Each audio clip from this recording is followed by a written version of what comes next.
guys, it's back in the kitchen here again with me. Today we're making potato pie my way. So I have my potatoes. I went ahead and peeled. I cubed them up. If you notice the size of it here, went ahead and washed them, add them to some water and a tablespoon of salt. So I went ahead of time and I prepared my carrots, pimentos, onion, garlic, chives, celery, parsley.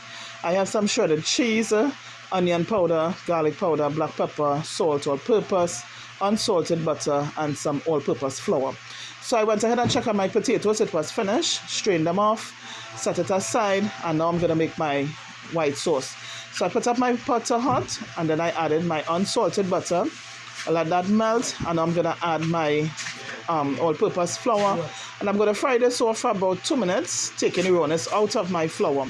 So to this, I'm going to add all of my aromatics and my carrots. I'm going to give this a saute for about 2 to 3 minutes, and then I'm going to add my milk. Now I'm going to add this, giving this a toss. I'm going to let this boil for about 3 minutes. After it comes to a certain consistency, I added my salt, black pepper, all-purpose, onion powder, garlic powder, and I let that go for another 2 minutes. Now if you notice the consistency in my sauce here, this was good for me. And now I'm going to add my cheese to this. Now I'm going to take down the heat on my stove. I'm not leaving it on high. I'm going to take it down so that the cheese doesn't, turn to oil. All right, so I let that go for about a minute, stirring constantly. And then I'm going to add my potatoes to this that I went ahead and boiled. I'm going to combine all of this together. So I took my stove off here, and I'm going to give this a proper mix, making sure everything is all mixed in properly. After that, I'm going to prepare my dish. So I went ahead off camera and I oiled my Pyrex dish, right? And I'm going to transfer this. Now remember, you have to taste and adjust for salt, right?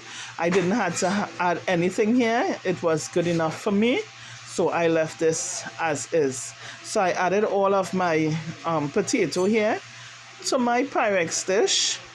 And after adding this, now this was just enough to fit in one Pyrex dish. And I'm going to level this off now, making sure and smooth the top of my pie, making sure it's even. Now you're not going to overflow your Pyrex dish, right? You're not going to fill it too full because you don't want it overflowing in your oven.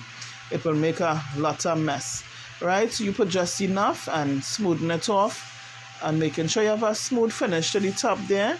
And then I'm going to add my grated cheese. Now you could add as much cheese as you want. You could add a little as you want, right? I like enough cheese on top of mine.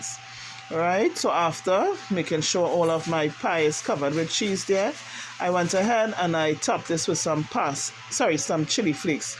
Now this is optional. You could add it, you could add some parsley if you want, parsley flakes. It's up to you. So this here is good. So I went ahead and put this in my oven. This bake at 250 degrees for 45 minutes. So this is the finished product of my potato pie. So I went ahead and did a plating for you all to see what I had. I had some baked beans, the potato pie, pasta salad, and tandoori chicken. So guys, this is my dinner for today. Hope you all enjoyed this recipe. Hope you tried. Thanks for viewing. Be blessed.